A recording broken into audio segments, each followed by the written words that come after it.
Ramiz Mehdi biz hamımız bilirik ki Azərbaycanı idarə edirdi. Evet. İcra başçılarının təyinindən, Nazirləri, deputatların deputatlar. siyasının tutulmasından, dövlət təltiflərinin verilməsindən və s. və s. hamısı Ramiz Mehdiyevin əlindədir. Hətta bir çox məqamlarda İlham Əliyevin və ondan da əvvəl Heydər Əliyevin iradəsinə zidd qərarlar qəbul edir. Məsələn, 2 dənə misal çəkəcəm.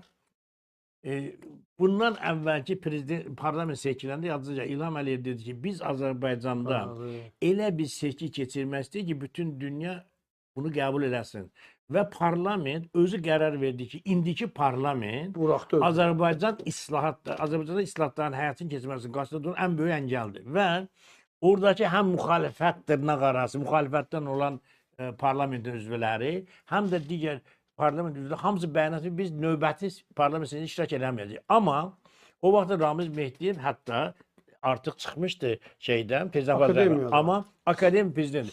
Sonra mətbuata da məlumat sızdı ki, bütün o deputatların hamısı akademiyaya çağırılır Ramiz Mehdiyevin yanına. Və onlar hamısı Ramiz Mehdiyevin çıxandan sonra bəyanat verdi ki, biz yenidən seçkilərdə iştirak edəcəyik. Və özünü Azərbaycanda islahatların qabağında duran ən böyük əngəl hesab edən parlament 80 yox 90% eyni tərkibdə olduğu kimi qaldı. Yenə də olduğu kimi qaldı. Və dünyada analoq olmayan və Azərbaycan tarixində ən murdar seçkilərin biri keçirildi.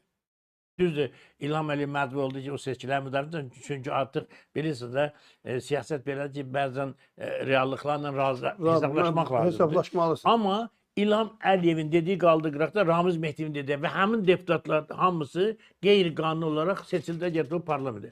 İkinci bir fakt deyim ki, Avropa İdman Oyunları ərəfəsində prezident aparatından Əli Həsənov bizə müraciət edir ki, siyasi partiyanın bir görüş keçirdir. O vaxtı mətbuat prospektində bir mətbuat... İslam oyunları yoxsa Avropa oyunları? Avropa oyunları. Avropa oyunları. Avropa oyunları.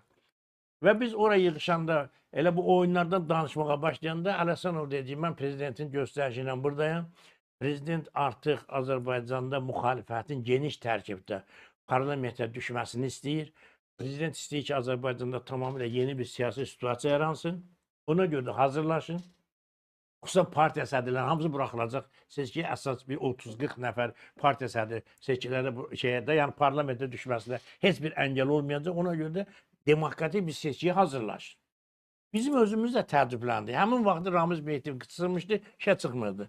Əli Həsənov həm də Ramiz Mehdiyevin vəzifələrini bir növ yerinə yetirirdi. Bilirsiniz, o həmin dövrdə prezidentin baş müşaviri təyin olundu. Çox böyük bir rütbədir.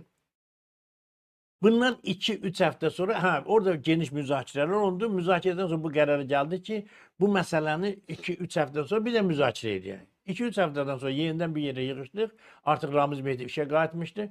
Əli Həsənov dedi ki, o məsələ haqqında danışma. Məsələn, o məsələ qurtardı. Bitdi. O məsələ bitdi. Yəni, açıq şəkildə biz gördük ki, Ramiz Mehdiyev neçə ki, öz vəzifəni yerinə yetirə bilmir. İlham Əliyev istəyirdi ki, Azərbaycan müxalifəti böyük tərkibdə parlamentə təmsil olsun. Elə ki, Ramiz Mehdiyev qayıtdı, yenə də deməli... Sən doğulmamış öldü. Bəli, o ideya öldü. Və sonradan Jirinovskinin deməsi ki, biz Azərbaycan hökumətinə, bunu tribunada... Tribunadan deyibdi. Deyəndə ki, demokratik qüvvələri parlamentə buraxmayın, Azərbaycan hökuməti razılaşdı. Ona uyğun bir bəyanatı Ramiz Mehdiyev edir. Ramiz Mehdiyev biz imkan verə bilməliyik ki, baxın Azərbaycanda görə seçki keçir, demokrasiya seçilər. Prezident partinin rəhbərliyi biz imkan verə bilməliyik ki, onlar gəlsinlər, parlamentə düşsə bizlə dost ölkələrin münasibətlərini pozsunlar. Bizdə kimi Rusiyanın əleyhinə olan qüvvələri, Rusiyanın imperial maraqların əleyhinə olan qüvvələri. Bu dediklərin hamısı fakt. Yəni biri var uydurma. Çox da az var elə. Yəni imperial qüvvənin əleyhinə çıxan da çox az. Çox az. Azərbaycanda bəli. Çünki o Cəliman Məxzədən bəlkə də qaytardılar adlı bir hekayəsi var. Deyək ki, çox adam elə bilir ki, bəlkə də SSR qayıdacaq. Ona görə o imişlidə qırmızı SSR bayrağını tutur. Ona görə yadıda gəlir.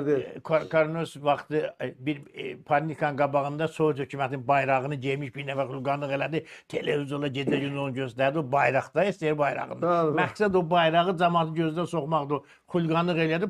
Niyə onu bir o qədər... Bunlar hamısı qurulmuş, insanların beyni ilə manipulyasiya edilən oyunlarıdır. Biz açıq gördük. Və yadınıza gəlir, mən bir bəyanat verdim. Mənə məlumat daxil oldu ki, Biləsuvarda və Cəlilabadda, çayxanada adamlar arasında iş aparırlar ki, Rusiya Azərbaycan girəndə biz bayraqların çıxımını qarşılamalıyıq.